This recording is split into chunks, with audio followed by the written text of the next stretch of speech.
What's up and welcome back to CryptoGrfx. And today I have the man, the myth, the legend, Crypto Kool-Aid here with me, who's going to join me in breaking down, demystifying, and simplifying Pulsar, which is built on Titan X and leveraging Pulse Chain and a whole bunch of cool stuff. So in this stream, we're going to get down to the nuts and bolts and make it really simple for you to understand. So my man, thank you for being here. It's always great to have you back on the channel. Always a pleasure, my old friend. Always a pleasure. It's good to be back.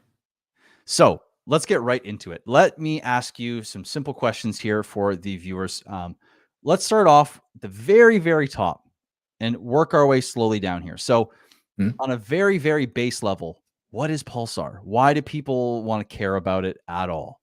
Sure. So first and foremost, Pulsar is an infrastructure token or protocol that is built on Titan X to bring and bridge economic value between Ethereum and Pulse Chain built on Titan X. And because you have two L1s that can rubber band on top of each other, there's a lot of exciting things that you can do because you have to think about what is Titan X. Technically, you can say it's a leverage play in Ethereum, but the more proper way to codify it is proof of Ethereum. Just like a T-share is proof of time, Zen is proof of fair launch, Titan X is proof of Ethereum. And when you combine two L1s together with the build on Titan X mythos, some exciting things can happen in an infrastructure pass. 100%. And we're going to get to much more of like the rubber band and what that means a little bit later on, but that's fantastic. So basically just trying to take two ecosystems that are likely to perform well and essentially building a bridge so that when one does this, the other also follows and so on and so forth. Correct? Like I call seesaws, right? Because seesaws. As more economic energy pushes one side, the other one gets flipped up just as hard. Hart's law of bond liquidity, essentially. Easy. Okay, sweet. So now why, I guess you could say why, you can understand why the user would care here, but let's talk about what's in it for the user. How do people play the game? What's the game for the user from the user perspective? Sure. Well, from the user perspective, first you have to realize that Pulsar does not take in zero Titan X. 100% of Titan X gets burned. And out of that, 87.5% of the protocol fee, which is dynamic, which we'll get into a little bit later that we sussed out with Gift Tech, goes to buy and burn Pulsar. On top of that, you have the 8% of the rebate that also buys and burn Pulsar. Now, what's interesting is the way that we orchestrated the systemic design is when you mint Pulsar, not only are you creating a well of Titan X for build on Titan X, people are in Oasis for build on Titan X people on Pulse Chain, you're fully removing it from the ETH protocol router.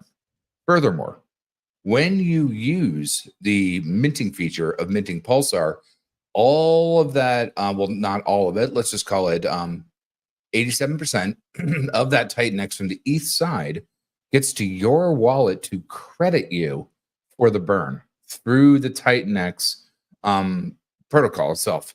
What that means is that eventually, when you get to 80 billion, or let's just say 10 billion for 1%, at 80 billion, you get a permanent 8% bonus on your miners. So right now, if mining is negative 1% or whatever it is, I haven't looked today. Close. Yeah, is it RE plus? I would have to double check. Anyways, well, won't derail it. Yeah, it's not going to Sure. Well, I'm just saying you're stacking 8% on top of your permanent ability to mine Pulsar, or I'm sorry, to mine Titan X. And then 8% goes to the Helios smart contract, 8% goes to the Dragon X Vault. That is pretty sweet. Now, I want to just distinguish one thing. So there's the 8% rebate, and then there's the 8% of the miner bonus. Can you distinguish just for the viewers exactly what those? I know obviously we just did the miner. What's the difference between the two? Do we want to pull up the Titan X white paper real quick, maybe so people can actually see it? Yeah, for sure. All right, give me 1 sec. So let's do docs.next.win, and let me go and present share screen, and let's have a peekaboo over here. Let's see, pull that up. Let's see if that works. Oh yeah, let's just do that real quick. Sorry guys, 1 sec. Sure. All right, so burning on Ethereum.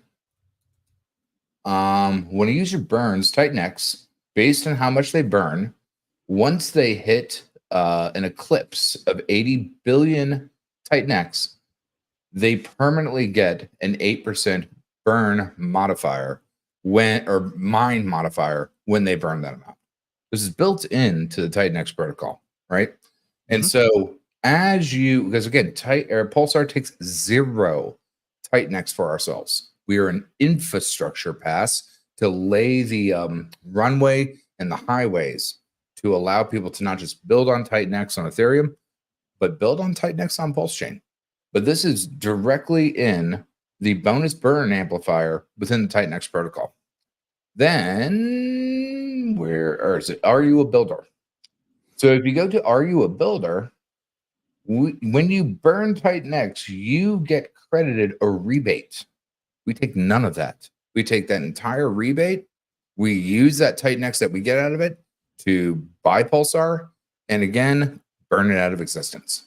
And there's a little difference in between how we burn things and how normally people send it to a dead address. It's not that much of a difference unless you're looking at market cap, but we can get into the weeds on that if we want. I like the technicals. I like the deep systemic theory, but no one really needs to worry about and care about it unless you want to. At the end of the day, when you mint Pulsar, you're getting all of these credits, you're getting all of this benefit to the ecosystem, and you're leveling up your even wallet to be able to mint Titan X at a higher rate than you would if you were participating in other things. That's a fantastic thing to think about. So just for all you that are listening, to really understand this. So when you're participating in Pulsar, the more you participate, the more minor bonuses you get on creating your supply in the future.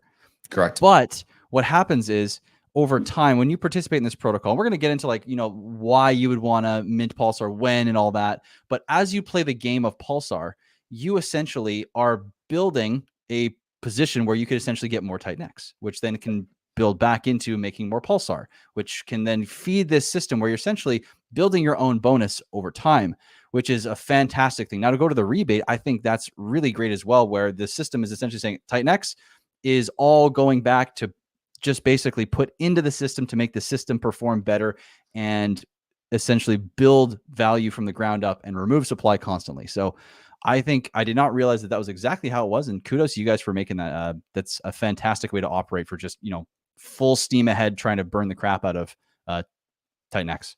Right. And we learned so much going through the gift tech process with 4 different protocols where we sussed out and basically proved our work in real time in mainnet to get to the point that we knew we were confident in what we were bringing to the Build on Titan X community, especially because how important it was being, Hexakins, Pulsakins, and all the rest of that to bring and bridge these communities together and to build a platform that's protocol first based that benefits the user, not necessarily the dev team or all the rest of that type of stuff.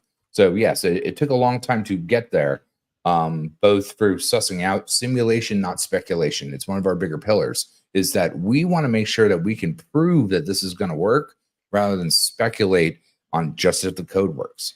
In my professional career, when we're building a game, getting it through cert or certification does not mean the game is good. It just means that it will not blue screen your console or your computer or all the rest of that and crash. So having the quality of service is different from knowing that the service will execute correctly. And so that's why we did things in a very different organic way to get to this point that we all brought it back to the hilt. And we can talk about how you make money, because gift tech is an arbitrage machine that allows you to not only take the yield, but not push down the token price. We can get into the dynamic protocol fee as well as the ceiling and why it's important.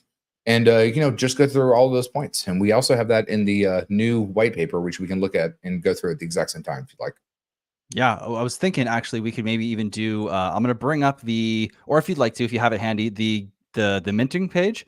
And then what we could do is just get people familiar with it, bring that up, make people understand the simplicity of how it works and kind of work through the overview from there, and then move over to the white paper where we can show the actual flow diagram to really start to break down the individual nuts and bolts so people can really get a micro understanding after their macro understanding. Absolutely.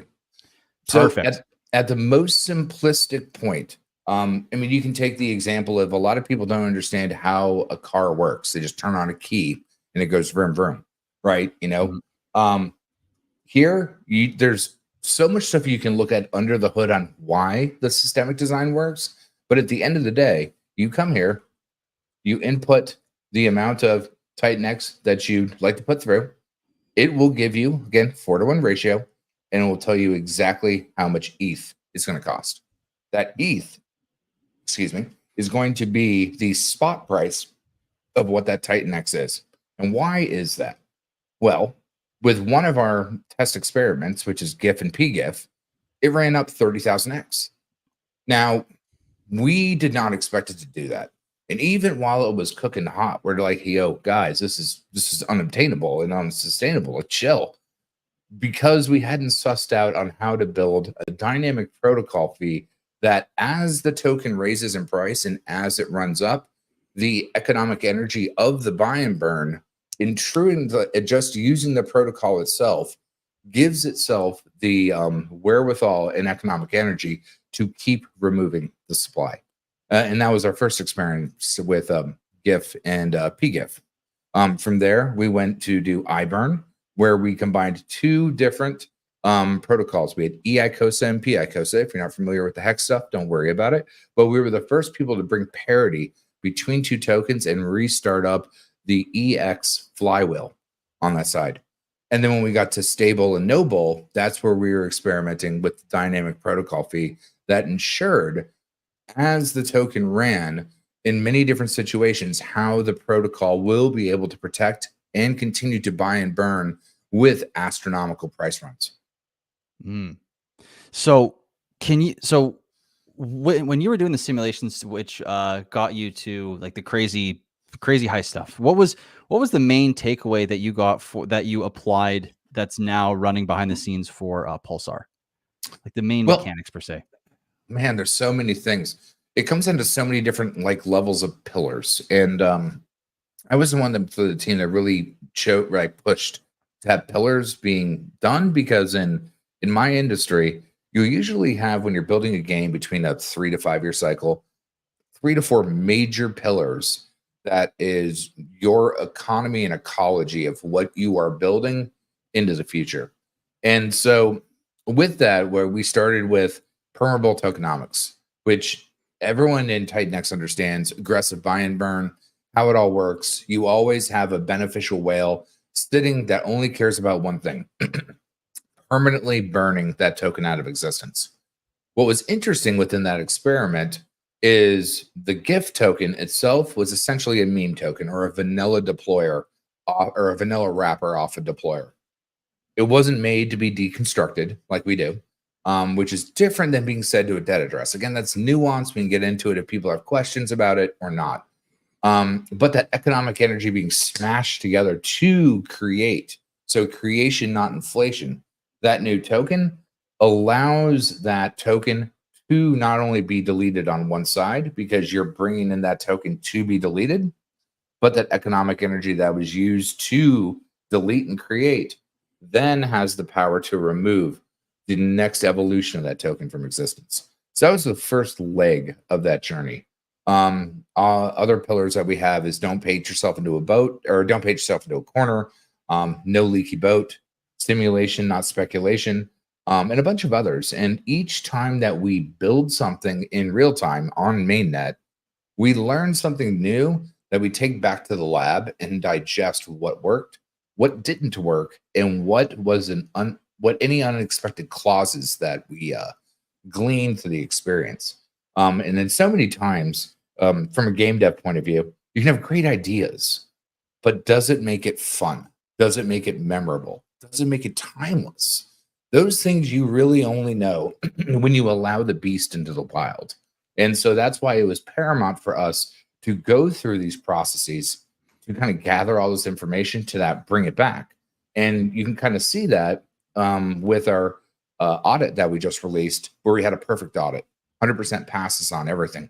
Why? Well, we'd already done peer reviews on this for 8 months with code that's been working for 8 months. So we already knew the nexus of everything that we were building was spot on and correct. It was just didn't have all the dashes of spices and flavor that you get when you actually can combine everything back into its final form or fuller whole. Right. And I guess just for the viewers on that note, because there's a bunch of people, and I think mostly it's dispelled, and it's not. I'm not actually even asking you to go off the deep end and really go over like, explaining what happened there, but um, just for those who are aware, maybe you're still a little bit out of the loop. What happened initially when Pulsar just launched? And Oh God, yeah, you want to see just that something super that's simply. funny?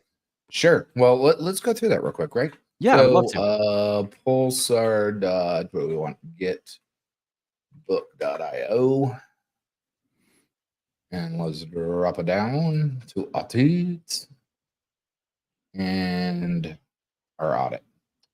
So, audit through testnet, we did 12 different deployments in between the Sepolia testnet and testnet v4. And through that time, we actually got everything to work, which is bloody wild to see two different test nets from two different L1s actually working together in a harmonious sync. And, it took a long time to get to that process and everything else. And as you can see from looking at the audit, 100% perfect crows. And please, log into the white paper and the kit book, check it out yourself. 0 errors found. What happened is when we went to mainnet, so you have 8 different validators on the Pulse Chain bridge, on the Omni bridge. If all 8 don't validate, the tokens don't move through. What's interesting is all 8 validators accepted everything from testnet, but on mainnet, because we were coming in through a back door to use the most efficient, gas effective, most secure way to project the Pulsar pathway, which is how we're doing our bridge, the validators weren't listening for it on mainnet. And in fact, once we deployed, we're like, why isn't it going through? Well, we had to go and question this stuff. Like, now the code's working. What is going on? And one of GIF's buddies is very close to the original Pulse Chain Validator team. And they reached out to him. They're like, oh, we're not listening for this on mainnet. No one has ever done this before. So congratulations and kudos to you to be the first to do it. But unfortunately, see what happened was, because we work in immutable code, it basically sent the tokens that were coming through up to a 0 address. So everything was getting fully burned. So even though the code was 100% complete and workable, because of the way that it was deployed, that the validators weren't listening for it, we had to redeploy, just so that the contract addresses were listening to each other. The validators put the thing into the right place.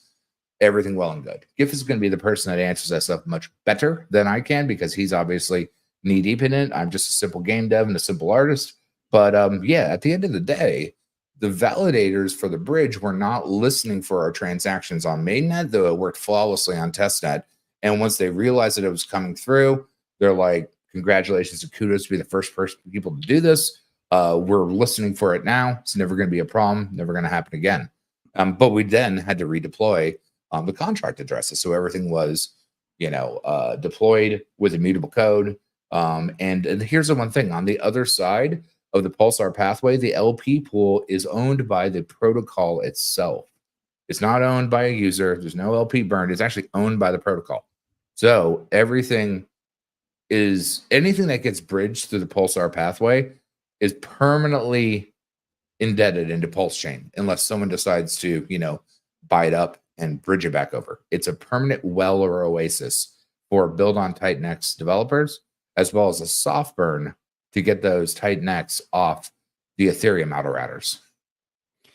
I can really actually appreciate, that how you could test for so long. And when you're the first to doing something, there's always things that are unseen, I mean, that's it's a pretty cool, actually, that you guys are the first to do something like this, Right. And as you would say, I'll use your lingo here. Tip of the hat to you, good sir, and to all you guys for doing that, because that is actually very fascinating. Like, I don't know how you would possibly know in that instance that the validators would not be pointed and listening from your signal, or listening for that specific type of signal. So I guess this is one of the natures of the beast when you're dealing with uncharted territory. And I mean, it's cool because now you guys have it resolved, and you guys have redeployed, and you have your audit. And I mean, the more I think people get it, you even listen to sentiment in terms of, guys like Jake Sharp, founder of Sure. TitanX. You listen to people starting to really clue into, where this could go and what we'll get to, which is how this operates and really gets TitanX burning real hot over time. But I think I want to echo that it's actually really fascinating, and I do applaud you guys for trying to do something and pulling it off. Obviously there's bumps in the road, but you pulled it off and you did it. So, well, what it also fantastic. does is it clears the road, right? That's why we are an infrastructure pass. We are here to get the bulldozers and lay the ley lines and the nexus points to make sure that anyone else that wants to do this in the future, it's already been sussed out. It's already been figured out. There is a runway for you to build on top of this, use it and apply it. And, sometimes you don't know what's not going to happen unless you go live with it. And, fortunately with us, we're very comfortable with doing things live. But yeah, no, we had no idea that this was going to happen, even though it should have not. But that's where you set the example of pushing the boundaries, trying to figure out how to suss everything out, and then set the stage for everyone else to be able to go up with you. So it was a wild time to get to this point. But now that it's all been figured out, the build on TitanX mythos can now be built on Pulse Chain, which is very fascinating on what can happen when Ethereum runs versus what Pulse Chain runs, or when both run together. That's going to be absolutely a wild simulation to see, because that's also never been done before. Having Hart's Law of bonded liquidity, work in between a paradigm in between two different chains that run unilaterally, and then also have arbitrage opportunities in between both sides of the chain. Oh, well, 100%. Well, the name of the game, which we're going to get into shortly here, I think we're pretty much at the point where we're about to get into the arbitrage side of things, but volatility is the best friend to arbitrage. If you don't have volatility, you don't have arbitrage. Stability does not create arbitrage opportunities. And so that is something that is really important to understand, is when you're leveraging two pieces, two ecosystems, TitanX / Ethereum and Pulse Chain, right? As one side goes up or both go up, everything else is moving around it. And those discrepancies are going to cause tons of opportunities for people that are able to, because this is the one thing about Pulsar, it's not for everybody, because there is some managing, watching, understanding the prices, and not everyone has the time of day, but there are going to be lots of opportunities for those who either want to learn or can. So I would not write off Pulsar just because things might seem a little bit more complicated than you're used to, because there are going to be opportunities as all these different ecosystem aspects, whether it's the chain or the ecosystem itself in TitanX, that you can profit from easily. So, well, what I would say, just to put a pin in that mythos, right? If you want to drive a car, you can drive an automatic car or you can drive a manual car. Does that mean you're driving the car any different? Or do you just choose to mitigate the gears? I mean, it depends who you ask on that one. I mean, as a truck driver, I prefer more gears. But at the end of the day, you don't have to do anything, just minting your Pulsar, and you just hold it, right? No vesting period, no variable ROI. You just hold it. But what Pulsar does as a piston to the TitanX parent coin is crazy, because of the ratio of the dynamic mint ratio as well as the ceiling. And I kind of pulled this up because we had a very flowery white paper over on Pulsar.win, and kind of makes it too complex for what people are looking for. So we tried to lighten the light paper, if you will, to make things more digestible. So within the Pulsar ratios and ceilings, let's kind of take a dip into that. So within Pulsar, you have ratios, which is first hard coded. So 4:1 is the ratio of TitanX per Pulsar. Gets a little more confusing because now you're splitting through the bridge and they're doing two different things. So you got to think about it like Bitcoin is proof of power. Ethereum is proof of programming. What you do with an EVM is more complex within proof of programming. However, simply, it's still proof of programming. So because the 4:1 mint ratio is there, you're basically thinking about that before it gets split. When it does get split, it becomes 8:1, right? And that is the ceiling of 8:1 to make it at a static price. And can we talk about that split real quick, just to make sure that we're getting this all tied together as we go here? Sure. So if we look at what the user experiences, it takes their Titan-X, takes their Ethereum, and it mints Pulsar, right? The user automatically gets it right off the bat. They don't have to worry about anything going under the hood. But under the hood, 50% of the Titan-X goes this way, 50% of the Titan-X goes this way. So because of that, even though it's a 4-to-1 ratio, we have to hold the paradigm as two dualities, right? So it's technically 8-to-1. So the 4-to-1 on this side handles your credit for the buy and burn, fields the DragonX Vault, fields the Helios smart contract. That dynamic protocol fee automatically buys 87.5% of the Ethereum. And then the other 50% is sent over. And so that is where you get the 8-to-1 ceiling for how everything works together. Let me find, here we go. And so why, right? Well, the first thing is to actually protect Titan-X and ensure that Pulsar will never outrun the core asset. Because the dynamic buy and burn, because the dynamic minting, the dynamic burning of Titan-X, it will never outrun. However, the ratios will break. And during those times, should you want to have a manual car, you can arbitrage. If you don't have to. But that arbitrage opportunity allows people to then make some money and then remint Pulsar with that, restarting that flywheel, refunneling your user wallet, refunneling the DragonX and Helios smart contracts and vaults, as well as taking that Titan-X and building that permanent oasis over on Pulse Chain. And so when it goes over that ratio, anyone that has the opportunity to make a buck will. It's just the nature of the beast. And you can look at that on the two different, let's see here.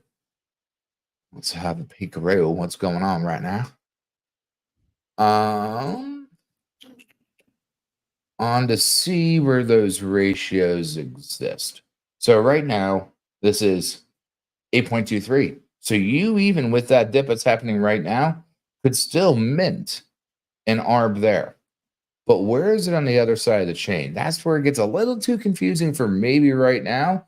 But it is important to consider when you think about the longevity of where everything's going. Actually, look, they're very, very close at the moment. Say that looks pretty good to me. It's actually very good. But I've seen them very different. I've seen them 7.4 versus 8.6. So you could take that asset, bridge it over, and now you'd have more economic energy with the exact same asset to buy the Titan-X and do what you want with it. But that's not even the full buy and burn smashing through like a piston. So all of these things, we'll call them our components that people can use to build an ecosystem. And how we know this works, again, is we did this with EICOSA and PICOSA. We created the first parity between both chains, and we know that this system works. But when we did it with EICOSA and PICOSA, we didn't have the dynamic protocol fee. We had only had a static protocol fee based on a ratio on one side of the chain. So again, each individual component has been tested, and built in a modular and modal fashion to make sure that the vested interest of what we're trying to build is represented in the future. And the dynamic protocol fee, just to go a little bit deeper in that for people to understand. So that's basically like the market value of the Titan-X that you are essentially or effectively looking to input into the system. It is matched in the protocol fee for Ethereum. Is that effectively the right way of saying that? Exactly. Okay. So, and this is the interesting thing with what we do with creation, not inflation. You can't really front run what we're doing because you are creating the token out of your economic energy. Now, it really depends on how expensive the token gets. So getting your position in Pulsar early definitely has economic value because not only does when Titan-X runs, Pulsar will be pulling it up. Furthermore, the cost of doing everything will dynamically scale. Why is that important? Because we want to make sure that we can burn 87.5% of it on top of the rebate regardless. And this is the real lesson that we learned with GIF running from, our silly little test to 30,000x.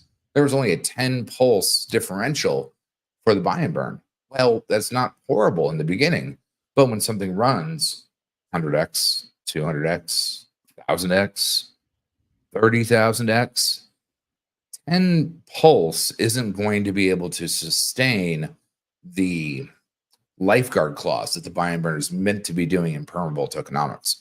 Of course, we had no idea until we got there. That's why the dynamic protocol fee is the secret sauce to be able to maintain its ability to always be able to work now. And that's why it's running up, correct? Now, what happens if something dips? Well, it still has that heavy weight of infrastructure that it can use to buy and burn as it's going down in price should TitanX itself go down in price, which allows it to snap back up. And that's where the piston comes in, is because right now you're burning TitanX to use this particular system. But what is TitanX? Proof of Ethereum.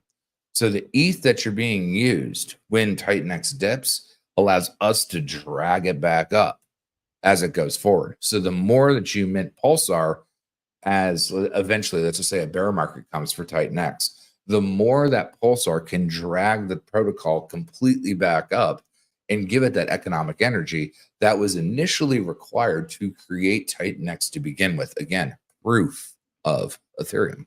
Mm-hmm. And I really want to echo what you're saying here, which is extremely important in my opinion, and is to understand that when we think of arbitrage, right? Arbitrage works from volatility, which has two sides. It goes up and down, and you can arbitrage on either side of that when there's two different markets that can be basically used. And so what I want you guys to understand is that when TitanX is going down, Pulsar is effectively mitigating to some degree the amount of drop it can have, because you have two supports essentially that are going into TitanX going down. You have one is the buy and burn, which is buying up Pulsar in this specific instance, right? Which buy is and burn from Ethereum too, the core component that was used to create build on or proof of Ethereum, which is a better term in my mind than leverage on Ethereum. Because proof of Ethereum means that your time component of ETH allows TitanX to exist.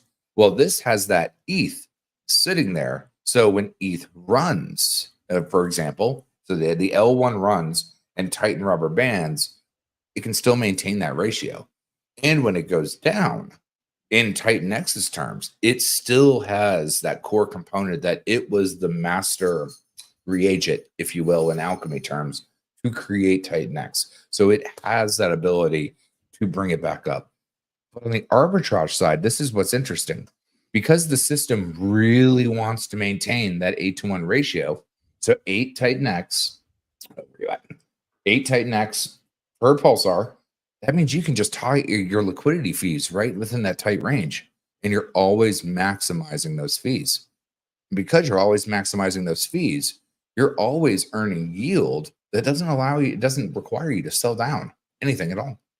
It's an external benefit of yield because you're taking it from the liquidity pools of the trading fees. Simple. So what you're also saying is that liquidity providers should be paying attention. It's the ultimate liquidity providers Candyland, right? It's the amusement park for people to do that. Now you can build more on top of that, but won't get into the weeds. But yeah, essentially at the end of the day, you know that range is exactly where the thing should be sitting in. And if it drops dramatically outside of that range, shit, you can sell arbitrage in between those times, right? So you have two different variables between me being a user and me setting up an LP pool to set it and forget it, right? And that's the one thing about Pulsar and Titan, or ePulsar and eTitanX on Pulse Chain, is it's a V2 PulseX full range liquidity pool. So it's auto compounding. So you putting your own LP there is auto compounding, very akin to what the dude is doing in Element, right? Because you can state your LP there and it sits there and it will auto compound. We're doing this between two different chains and two different mythoses. So you can take you can take advantage of this on the Ethereum side, or you can do it on the Pulse chain side, which means you have two different paradigms on where you can be earning fees based on the economic energy going in on either side. The real question is again, Pulsar, infrastructure layer. What happens when you build on Pulsar? That's very interesting. And that's what Jake and I talked about for about 2 hours last night on, oh, I forget what stream I was on. But it has a lot of very interesting potential and mechanics that help support the circle of wagons for the build on Titanx community. It's a completely different cut of cloth to come in and wrap around it. And that's technically what you want.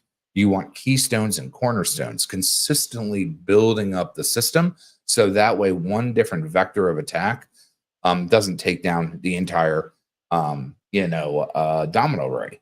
So yeah, it's a completely different system than what most people have seen.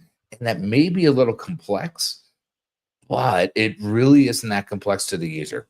2 buttons. You mint. You can buy and burn if you want to like press the button. You can bridge to the pathway if you want to press the button. That's it. We handle everything else under the hood. Yeah, it's a little complicated for people who are not used to it, but like anything else, you spend a little time with it and you start to understand how things work, and it isn't as complicated once you start going and you start getting going. I mean, it's the same thing of staying on Coinbase versus running a MetaMask or changing your RPC or bridging it or something, like, you know what I mean? The game expands based on the more knowledge you have. Knowledge is the most expensive token in the world. Wisdom is how you spend it, and time is what you can never get back. Well, and when the more you learn with this kind of stuff too, like what I've been really trying to push on my channel is liquidity and understanding liquidity, how liquidity works with prices and tokens, and how it's like literally the most important thing. And if you're not in the liquidity game yet, this is a potential opportunity to know that you can stay within a specific range, not get absolutely wrecked like you normally can with impermanent loss and doing like liquidity in version 3 pools.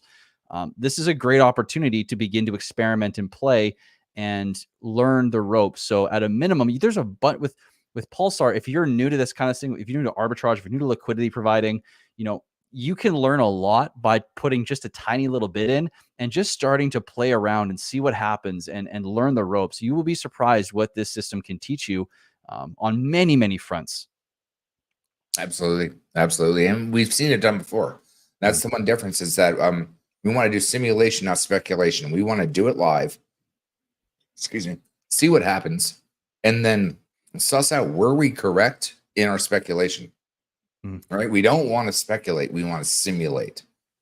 And the only way to really do that is throw the dice, see what happens, and then take a step back and be like, what did we learn? And, that's what we've been doing for the last 8 months. Which is, and you can see how it's grown and it's evolved to what it is now, which is fantastic. If you have anything else you want to go over on this front, just to kind of tie us off here, I'd love to keep going. If not, I want to just ask or go through just the chat real quick and just see if there are any questions in there. Sure. Yeah, no, go ahead. You lead, my dear friend. I will Kool-Aid whatever we need to do. That sounds perfect. So first things first, Ekaret, I know this is a little while ago, but just to make sure that you still get your question, minting has started. Minting is now live, and you can go mint Pulsar any time of day, perpetually, whenever you want. And to do that, it is, I believe it's Pulsar. Pulsar.giftforwhere.win. And so right now, we're handling some tweaks that Jake wants from the UI side, up from the Vibird V2. And so because everything's on the secure Vercel server, we're going to be nerdy about it.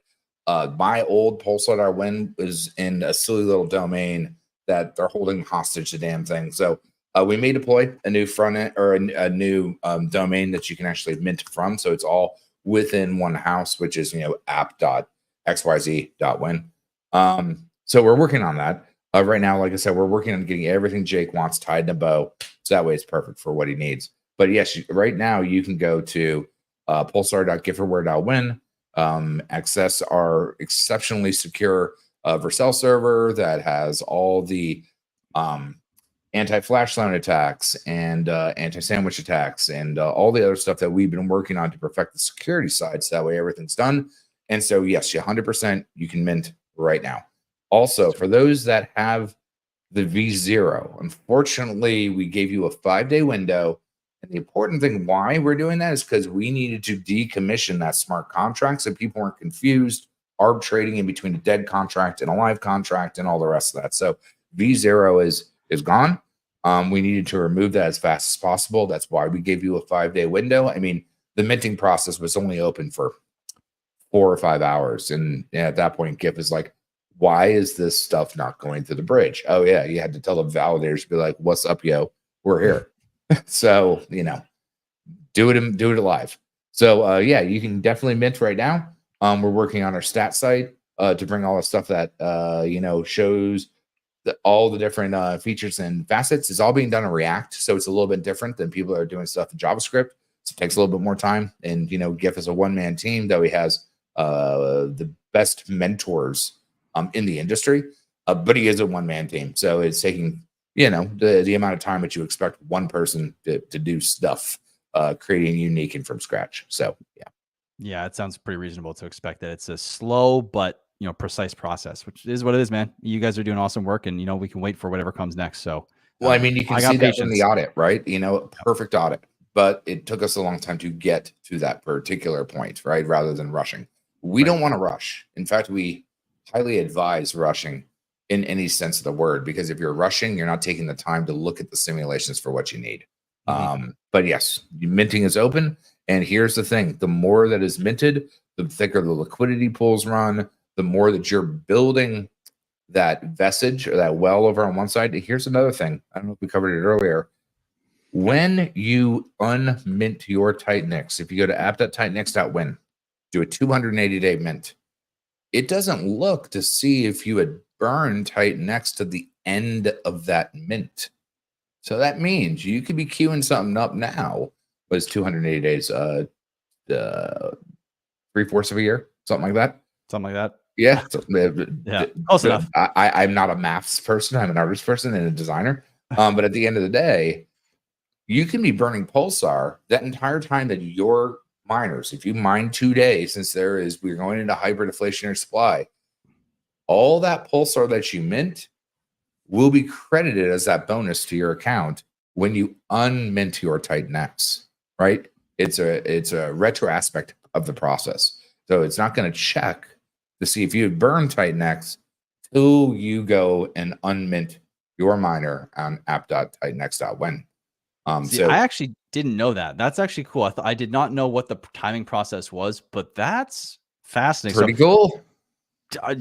I want to say it again, just so everyone understands it. If you have a miner going at any point when you burn or when you participate in Pulsar and you burn Titanix, you don't have to wait to start your miner after you've done this whole Pulsar process to get that additional 8% or whatever percent added to your miners. At any point that you're doing it, it cumulatively adds up to, by the end of your miner, whatever bonus you get during that period or you've earned is tacked onto the end.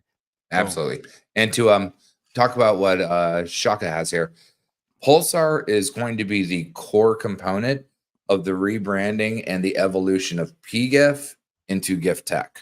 Like before, if you look at all of our stuff, exploratory, experimental token, etc., etc., etc. We did that because we were building all of these facets, features, and pillars to come build Pulsar. Now that Pulsar is out, everything that moves forward will be used in the PGIF ecosystem to evolve PGIF into GIF tech and its final form. So yes, everything that we have built before will have a use case. Now, again, we do not like to set expectations, but I can tell you that none of those tokens are abandoned. Everything will be moving into the future, but now we are no longer experimenting with our ideas. We have it in real time, and we have it on 2 chains at the exact same time. And that gives us a lot of leverage to be able to use the mythoses, the pillars, the ideas that we've been working on to take the GIF experiment to turn into mainline, which is going to be gift tech. So there's two different questions we get there. What is the build on Titan-X, make Titan-X, all the rest of that on that side? And then what did gift tech learn and do from where our protocol, code, mythos, and view frustum is and where we're doing? They all will be together. At this exact point, they are not interconnected because, Jesus, we can only do so many things at one strike. But it is not abandoned, and they will work together to make everything into its final form. Well, I'll be very interested to see how that all comes together in the end, because there's a lot of very, very, very fascinating stuff you guys have built prior to Pulsar, and to see it all tied together could be its own fascinating unfolding of another experiment that is going to be less of an experiment because it's quite refined now. Right. Well, I mean, we always will be pushing the envelope on what we're building. However, we're now no longer, let's say, tourists in what our experimentations are. We have the commitment to creating parity for the first time in between ETH and Pulse Chain. To go through the back door that we literally have to knock on the validator's door and be like, yo, we're here. And to go through that entire model. We already have done a 30,000X. We didn't have the way to control it, though, like we do now. And the build on Titan-X community has so much economic energy. It has so much camaraderie. It has so much youth and prestige. And, geez, positivity is so good to fucking see positivity for the damn first time in crypto in the longest goddamn time. 100%. So, like, all of this is a good nesting place for everything moving forward. But, yes, at the end of the day, everything on the gift tech side is going to move into its future forms. That is exciting. It's very exciting. There's only real two more questions I got here. I am going to bring this one up, though. I'm going to say a caveat that I want to say something after I let you answer this question here to the community as well, or to King E No Name. But King E asked, is this protocol going to be posted on Titan-X Hub? Now, I'll let you answer that however you will. Sure. We've been working with Jake behind the scenes this entire time. He's going to get it all up there. And when he gets the bows and ribbons, we're tying up there. And to be fair, we've been on Titan-X Hub the entire time. We're one of the OG original protocols. It was just with the bridge kerfuffle, which had nothing to do with our code. That's when Mike Dean pulled it down. And to be fair, he's protecting the community. That's totally kosher and fine. I have not once clipped, worried, or complained about the situation because I understand where he was coming from that entire time. And the unfortunate thing is we just got to get through the whole process to get it all done. So, yes, we are in constant communication with Jake all the time. In fact, Jake was supposed to pop in, but Graphics is like, I just want to get a one-on-one with you and all the rest of that. But, yeah, we are in constant communication with Jake. Jake's told Mike and everyone else what's going on. And, if you listen to the stream today on the Dude stream, he mentioned something on Pulsar on Shogun. We spent 2 hours yesterday talking with Jake about some really exciting parameters to be had. And, yes, Jake's very, very aware. But I, as, core team, am not so concerned about getting there till we get to the certification on what Jake wants to see from the UX, V2 buy and burn to make sure all the auto routing is done correctly for what he wants, all the rest of that. And then clearly it'll be back up on Titan-X Hub. But we were there from the beginning. Oh, yeah, I remember. Pulsar was there for as long as I can remember. It's been there since the website was brought up. And I used to be on the Sunday streams, but unfortunately I work 20-hour days, my day job. And one day a weekend, I usually try to want to sleep the whole damn day if I'm able, or at least not be yapping on the internet. So that's why we haven't been there, and all the rest of that is like, I like to sleep at least one day a week. So, but no, we're getting everything done. All will be well. Communication between the people has been happening that needs to be happening. And just everything's good to go. And one thing, I've been really thinking about since that whole thing happened where the was pulled down from Titan-X Hub and all this. And the one thing I just want to say to anyone watching this is one of the things that I noticed from the Pulse Chain side of things was I'm going to include myself in that, at least for a time being, was a part of, seeing one central entity, whether it's, a web page or a person or something, and in using that as a reference point to a degree that which, you start taking the word of that reference point as law, and you stop essentially critically thinking about what's actually going on, trying to go for a wider perspective. And so what I really want to echo here is that, yes, Titan X Hub is premiumly good at what it does. Mike is incredible. Absolutely. But I want to distinguish the difference between a tool and someone and something that you mistake for an authority, right? Because you don't want to rely on someone or something to do your thinking for you, because that's when things get missed and you get burned in one way or another, or someone takes advantage of you, or you just don't get the whole picture, and we get cult-like mentalities that start forming, and we get toxicity. There, you hit it right in the head there. So again, I've known Mike forever. I have not brokered him to worry about this conversation. I just purchased Titan X Premium and didn't even broker the conversation because I know we're handling it.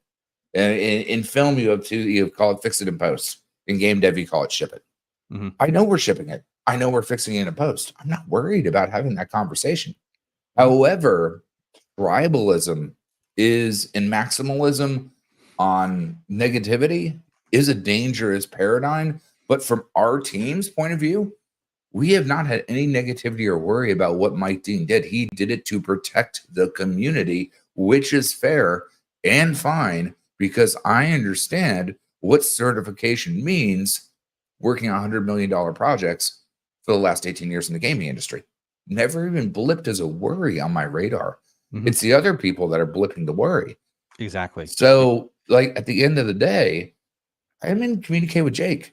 All is well, and all is going in the right direction. And he is very happy on what he sees and what this will bring from a completely different avenue.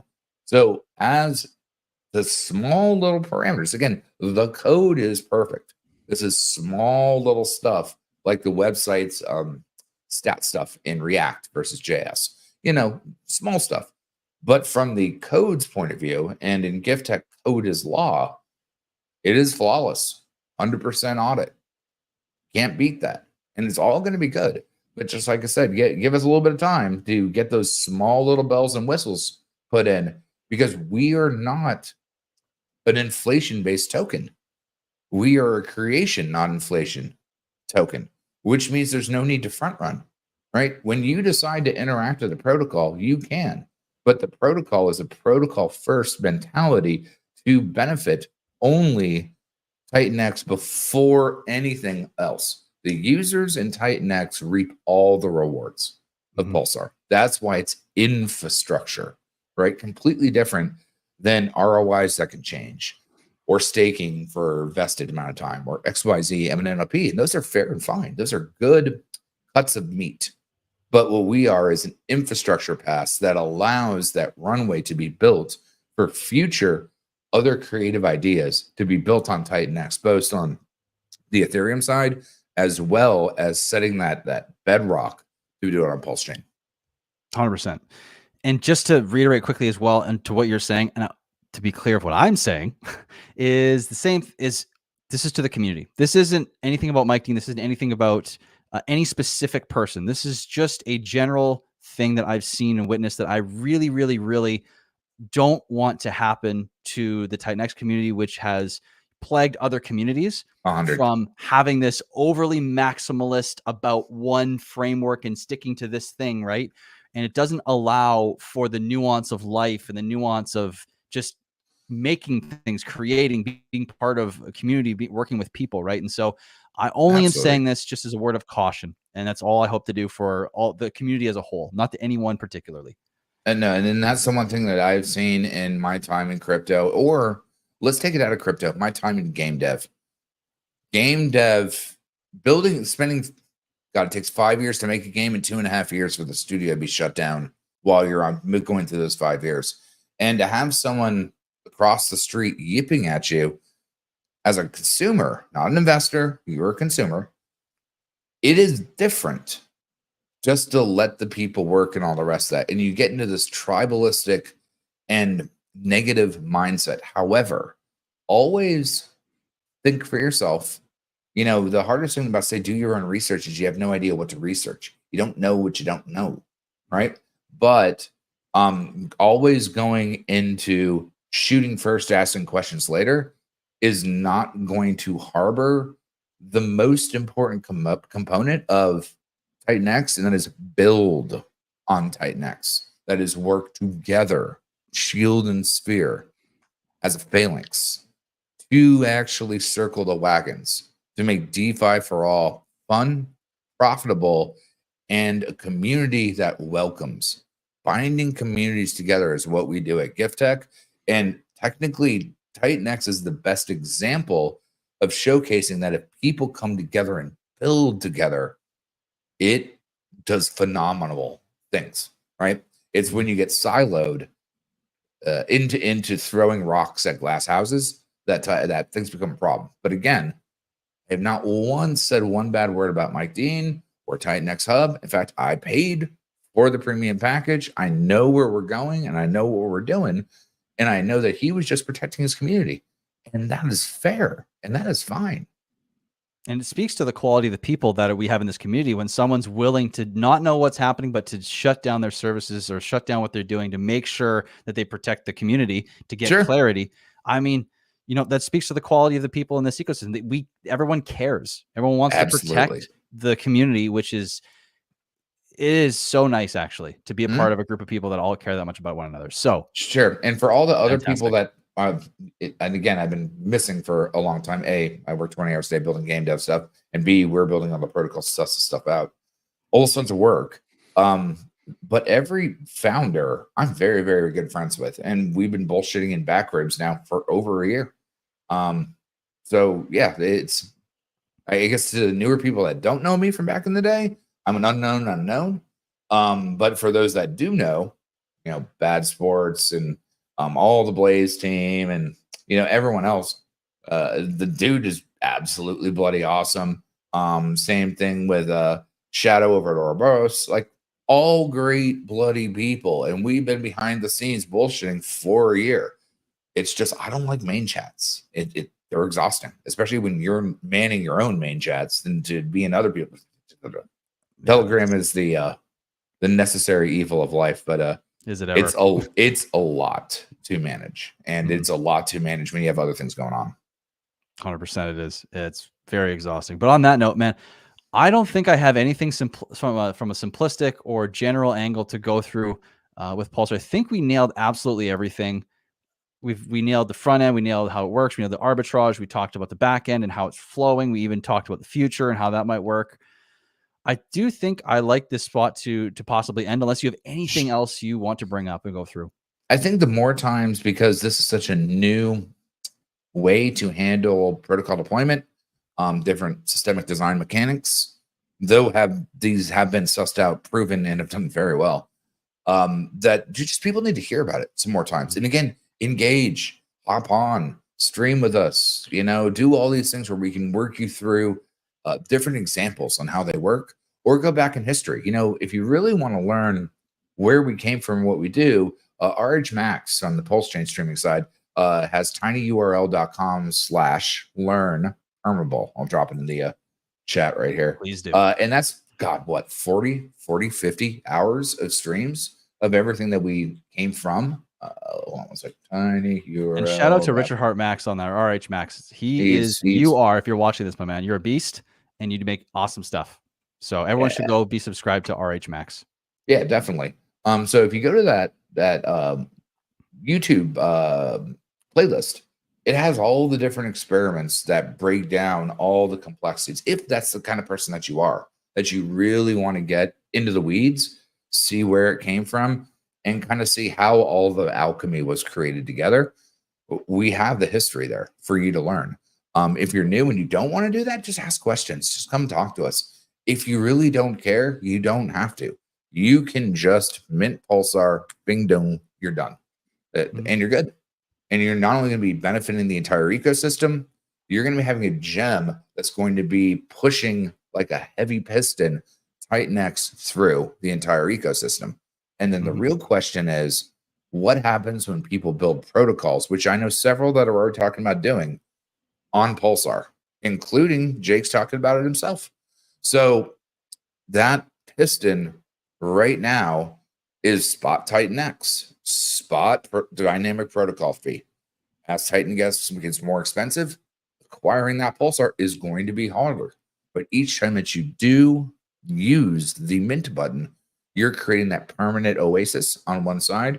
You're burning 100% of the Titan X, and you're spinning up a very different dynamic flywheel that'll come and what would I say, be a lifeguard to the ecosystem or a watcher of the ecosystem from a completely different angle, which is exactly what you want. Keystones and cornerstones. You want variance. That is what makes everything hard. Perfect. You know, I think that is a fantastic last little spiel to give to keep everyone interested, get them thinking about Pulsar. And what we should do is we should come back on here again soon together, and we should go a little deeper. We should talk about the rubber bands and the real juicy bits that can really get people fired up, that are very, very important to understand about the future as well. Yeah, because when proof of Ethereum, right? So that's what Titan X says. ETH maybe will 3x the cycle. Pulse chain, when it does run, especially if you want to look in the SEC stuff, all the rest of that stuff, Pulse chain could 100x. Now, if you have an asset that lives in an ecosystem between ETH doing its 3x, Pulse chain doing a 20 or 100x, Jesus, the arbitrage and the breaking of the ceiling, that's nuts. Yeah. And that brings so much actually economic mass from the layer 1 into the build on Titan X community, which is even wilder. So yeah, we'll get more into the weeds. The protocol can be as complex as you want or as simple as you want. So yeah, at the end of the day, we're working through the last little components that need to be done. So that way everything is nip and tucked for the UX design, the V2 buy and burn, and all the rest of that. But at the end of the day, smart contracts are good to go. Minting is good to go. And please just come in and ask questions, and we'll go from there. Perfect. Well, dude, thank you again for being here. It's always fantastic to have you on the channel and to go through what you're building. Everybody, always. All right, guys. Thank you guys for watching. I hope you guys enjoyed the stream. If you did, make sure you're either following me on Twitter, make sure you share the stream, make sure you're subscribe to Kool-Aid. Do GIF have a or Pulsar has and GIF has a YouTube channel as well? You guys post content on there? Or where's the best place it's going to be under the it's going to be under the Gift Tech umbrella. In fact, we're streaming there right now, so it's going to be at GIFF-TECH on YouTube. And then we're streaming to Twitter right now as well. So yeah, they're all there. And I believe all the links are in our sister stream on our page, which can get you to everything else. But either way, just find out how to get a hold of us, hop into our Telegram, and yeah, easy peasy to go from there. Perfect. Okay, guys, thank you for watching. I hope you enjoyed the video, and we will see you very soon in the next one. Peace.